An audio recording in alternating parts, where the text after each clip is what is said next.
G'day everyone. This is about the 400th time I've tried to do this, but in this presentation we'll explore how judging in freestyle scootering works and the role judges play to ensuring each competition is fair, consistent and professionally run. I've tried to do this a million times, but it just kept getting longer and longer, so this is more of like a seminar type podcast and anything, but it's for those who I guess need that grey area looked at, and also just learning about what happens in the booth at in a judging booth, but in relation to scootering. I've found a bunch of research and stuff that helps sort of back why I think communication is key, communicating the criteria and the objectives of each competition. So hopefully this video helps with that.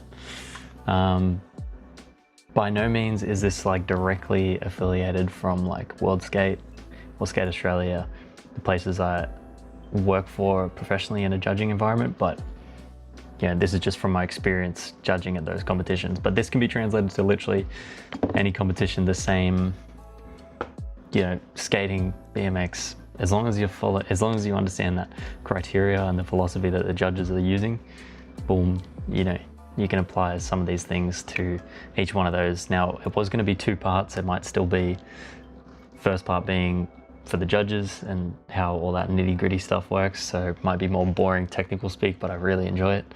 And then part two would be like for the riders. So how you can apply that criteria and bring it into a run, making the magic happen. So yeah, we'll go into this. So whether you're new to judging freestyle scootering or you're already part of a judging panel, this session will help you understand what's expected, what to look for, and why the consistent judging is essential to the sport's credibility, essentially. A little background on me. I've been riding scooters since I was little. I fell in love with the sport at a very young age, kept watching and admiring all my favorite riders: Ryan Williams, Tommy Dang, Matty Serravolo, Terry Price, Jordan Clark, could go on forever, the whole Maggie team, district crew from back in the day. I could go over everything. I digress. Anyway, athletes who inspired me like that to get involved, it really made me passionate about sport, and I wanted to know where could I do my part. Originally I started off taking photos for some mates when I got back into the sport in like 2017, something like that. But then also I got dragged into judging, and then I realized just how much I could really, do my part for the sport. Saw firsthand how great judging philosophy and well-defined criteria could just help translate into an incredible competition, and more importantly, an entertaining sport for everybody involved. So after years of working national events and Australian finals, moved up in 2024 to not only judging the Oceania Championships over in Bayskate in New Zealand, shout out Kyle, great park, great competition, but also judging for the World Skate Pro Scootering Tour in World Skate Games in Rome, and the FIS Shanghai Street Scootering event, which did get rained out, but awesome experience there as well to get some street influence, which isn't actually my background, but I guess at the end of this you'll understand what I'm talking about, but how I could take that same just understanding the criteria and really applying it to the street side, which I had less experience with, which also a great head judge made that process incredibly easy. So shout out Danny in that department. So before we start and dive in, I should explain just why we have judging in the first place. So freestyle scootering is a creative sport, and this means we can't measure just a simple objective like speed or distance, the fastest rider or the highest jump or whatever it might be. So if we tried to score it that way, it would no longer be freestyle and it'd become a scrutineered event. Judging only exists to evaluate the creativity, execution, and performance in a structured, consistent way so riders can express themselves while still competing fairly. In most competitions, including Scoot Great Britain, World Skate, Skate Australia, judging panels consist of 3 to 5 judges. Each judge scores based on the same 4 criteria, contributing to a total score out of 100. Those categories being difficulty, diversity, consistency, style. Each category is judged independently, but it's considered together to form a complete assessment of a rider's run. Let's briefly define each of those key areas. You'll notice some overlapping in the categories, but it's simply how we're defining the aspects of looking at a competition run to form that overall score. So difficulty, how complex are the tricks, the size of the gaps, technical combinations and control and execution. For example, like a triple whip over a huge gap might be considered better than a bar spin over that same gap. Simple. Difficult? Yeah. But it's not only that, we have to factor in the other categories as well. You can keep the aggressiveness in a park run, like the aggressiveness, the smooth landings and execution in street as well. How they're getting to rails and ledges, how they're managing to flow on such jagged objects, being rails, ledges, things like that. Diversity, the variety of tricks, obstacles used, the lines used. The more areas of the park and the course utilized effectively, the stronger the score. The more different categories of tricks, your grabs, flips, spins, grinds, manuals, all things like that. The more category of tricks you hit, the more diverse the run is overall. Consistency, smooth execution, control, and a run free from foot downs or crashes is ideal in this category. Research on judge sports shows that every judge introduces some random error, and the goal of a strong criteria system is to minimize that randomness so riders are rewarded purely for their performance and not just luck. I will post in the description of this podcast, seminar, video, whatever the hell you want to call it. I'll post in the description all the research that I've found, things like that. But I will show a quick chart. Just here we can see, so this is from Judging the Judges from University in Switzerland. Highly recommend having a look if you're into this technical aspects of judging philosophy, criteria, sport, creative sport, things like that. So we can see they've assessed judges based on the black line, which is what their expected score is. So how they expect, the frequency of judges to deviate. And then the blue dots is the actual critical data of how much they've deviated. And we can see here, so let's go to one that's a little more closer to, scootering essentially. So this is based on the performance of snowboarding halfpipe. And you've got 0 to 100 being the score and 1 to 3 being the point deviation between judges.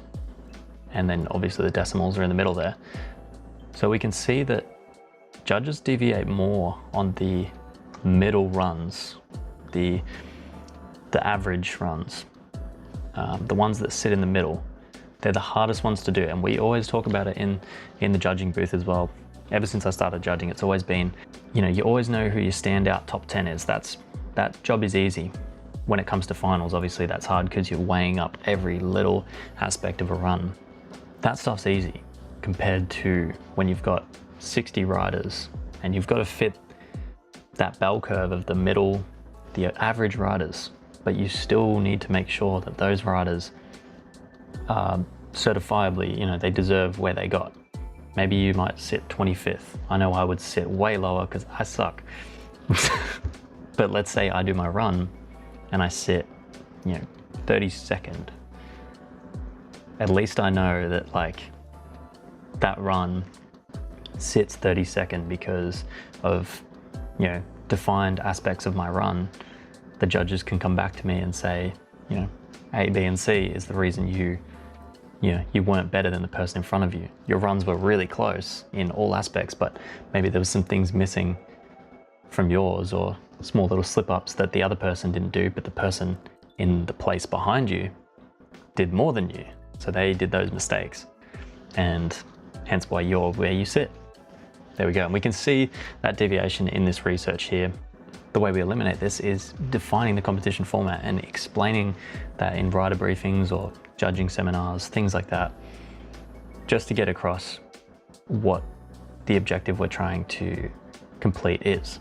So before judging begins, it's essential to understand the competition format and what type of performance the event aims to highlight. Some competitions are structured to find the most complete rider, balancing difficulty, creativity, consistency. Others may place more emphasis on flow or style. It's equally important to recognize the culture of the discipline. Park scootering, for example, built around speed, height, flow, amplitude, and riders are expected to use the transition, the boxes, the quarter pipes, and use them efficiently. Street scootering, on the other hand, it's not a direct contrast of that, but it has its own culture. So it's centered around precision, control, creativity, balance, ledge use, technical lines, things like that. It's not a direct contrast to park scootering, but it has its own culture. For example, I would think that flatland scootering riding, which can be judged as well, is the direct contrast to park scootering. So it's less about the amplitude, the speed, the flow. It's more about the small technical movements and the line, the linking of tricks in a complete run. Understanding these distinctions ensures that riders are judged fairly within the context of their own environment, street, park. I'm going to talk a little bit about judging philosophy and professional standards. Good judging is grounded in consistency, fairness, and observation. We assess based on performance and not personal preference. Judges must also stay up to date with modern trick progression, park design. What was considered advanced 5 years ago might now just be the standard, which we see this all the time. So keeping your knowledge current ensures that your scoring reflects today's riding level. Communication between judges remains professional, and after each heat, or even the entire event, brief discussions might be held just to confirm the interpretations align across the panel. Ultimately, the role of a judge is to represent the sport with integrity, to reward skill, creativity, and commitment in a way that builds trust among riders and the audience alike. Judging freestyle scootering is a responsibility that ensures every rider's efforts is valued through clear, consistent, and transparent scoring. By following these principles, we help elevate the sport and keep competitions exciting and fair for everyone involved. Things that we can learn from other sports as well is just how much they've grown by having that strong laid out criteria for anyone who wants to go look at it. And one example I really like is Formula Drift. So it's clear about the style, the angle, the checkpoint system, things like that, and even just their event structure.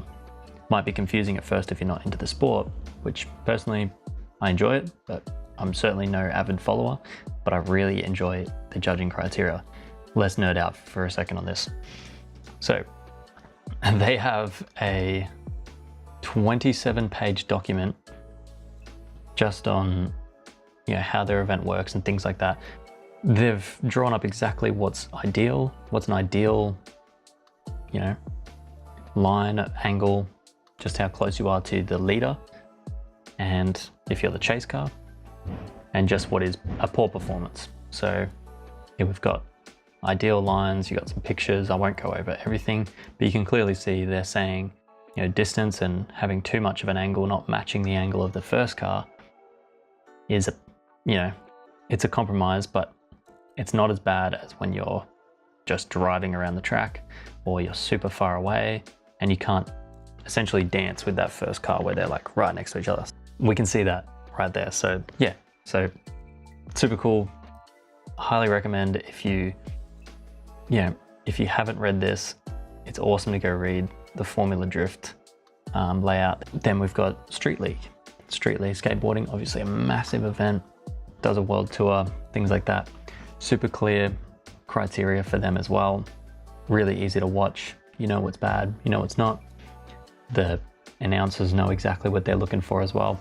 There'd be nothing worse than an announcer saying, oh, I think that was awesome, that was really cool. Maybe this person had like one huge trick and then they get a mid score.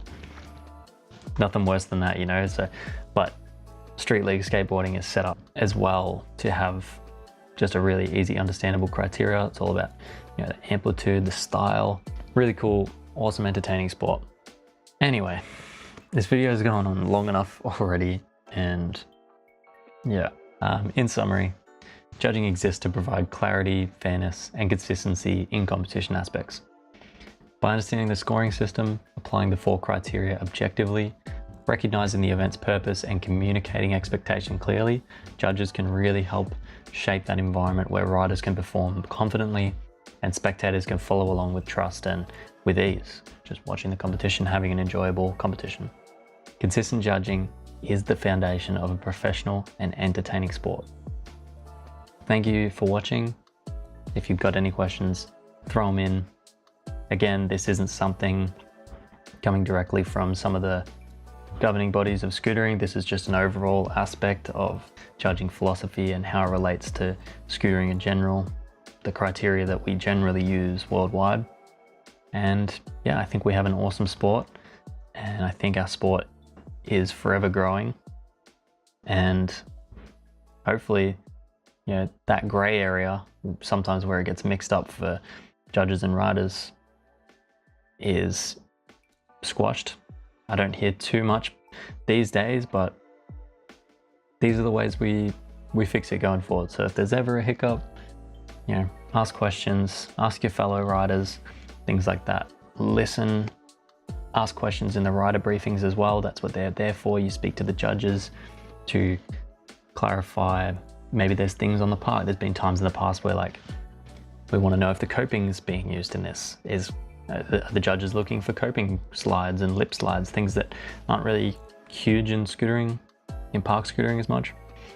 You know, they ask, are we looking for those? Yes, maybe we are. No, maybe we're looking at those as just, it's whatever. But if you use it, you might get more diversity. So just ask the question, things like that. Anyway, have a good day. Peace. Thank you.